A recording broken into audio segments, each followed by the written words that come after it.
بسم اللہ الرحمن الرحیم۔ اب آئیے مراسم عبادت۔ یہ قنوت بھی اللہ کے لیے ہے، جھک کر کھڑے ہونا، اسے قنوت کہتے ہیں۔ قانتین، قانتون، پھر رکوع اللہ کے لیے، سجدہ انتہا ہے،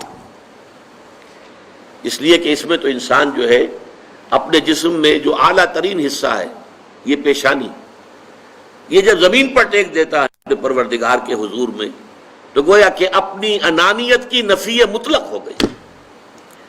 ہمارے اور رب کے درمیان حائل جو ہے ہماری انا، میں، میری مرضی، میری پسند، میری خواہش، میرا فکر، میرا خیال، میری رائے، یہ میں ہے سب سے بڑی وجہ کہ جو پیدا کرتی ہے رکاوٹ۔ اس میں کو آپ جو ہے اللہ کے حضور میں، حدیث میں آتا ہے جب سجدہ کرو تو یوں محسوس کرو جیسے کہ تم نے اپنی پیشانی اپنے رب کے قدموں میں رکھ دی ہے۔ یہ کیفیت سجدہ جو ہے یہ اس کا عروج ہے۔ اس لیے حضور نے فرمایا اقرب ما یکون العبد الی اللہ فی السجود، بندہ قریب ترین جو ہوتا ہے اپنے رب سے وہ سجدے کی حالت میں ہوتا ہے۔ اس کی نفسانیت اور اس کی انانیت کی نفی مطلق ہو گئی، اب درمیان میں کوئی شے حائل نہیں ہے تو قریب ترین ہو گیا۔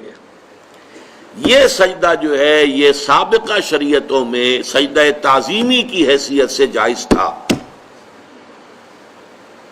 حضرت یوسف علیہ السلام کو ان کے والدین نے اور 11 بھائیوں نے سجدہ کیا، قرآن مجید سے ثابت ہے، اور سجدہ تعظیمی کہلاتا تھا یہ۔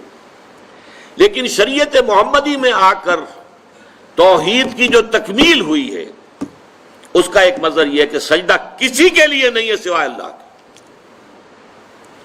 مغل دربار میں سجدہ تعظیمی رائج تھا، بادشاہوں کی شان، وہ تو بادشاہت میں جو کچھ ہوتا ہے سب مغلوں کے ہاں تھا۔ سجدہ تعظیمی اور فتوے دے رکھے تھے علماء نے کہ جائز ہے۔ شیخ احمد سرہندی کھڑے ہو گئے کہ نہیں، حرام ہے، ان کی پیشی ہو گئی، عدالت بادشاہ کے دربار میں حاضری ہو رہی ہے، لوگوں نے کہہ دیا کہ وہ جھکے گا نہیں، لہذا ایسا کرو کہ ایک دیوار سی بناؤ، اس میں کھڑکی بناؤ، تو بادشاہ کی طرف جاتے ہوئے اسے اس کھڑکی میں سے گزرنا پڑے گا تو سر جھکا کے گزرے گا۔ حضرت مجدد الفسانی جب وہاں سے گزرے تو پہلے اپنی ٹانگیں نکالی پھر سر نکالا۔ گردن نہ جھکی جس کی جہانگیر کے آگے، جس کے نفس گرم سے ہے گرمی احرار۔ حاضر ہوا میں شیخ مجدد کی لحد پر، وہ ہند میں سرمایہ ملت کا نگہباں، اللہ نے بر وقت کیا جس کو خبردار۔ گردن نہ جھکی جس کی جہانگیر کے آگے، جس کے نفس گرم سے ہے گرمی احرار۔ یہ ایک بہت بڑا مجاہدہ تھا جو حضرت مجدد الفسانی رحمۃ اللہ علیہ نے کیا، اور جہانگیر گویا کہ ایک طرح سے اس کی توہین ہو گئی، پھر جیل میں ڈال دیے گئے، جیل ہی برداشت کی۔ سجدہ اللہ کے سوا کسی کو نہیں ہے، بلکہ رکوع بھی نہیں ہے۔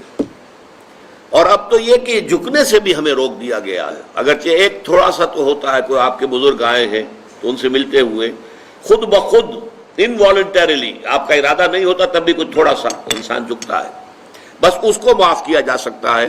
باقی یہ کہ انسانوں کے لیے کسی کے لیے اب کجا یہ کہ جو قبروں کو سجدے کیے جا رہے ہو تو یہ تو اب کہاں سے کہاں بات پہنچ گئی۔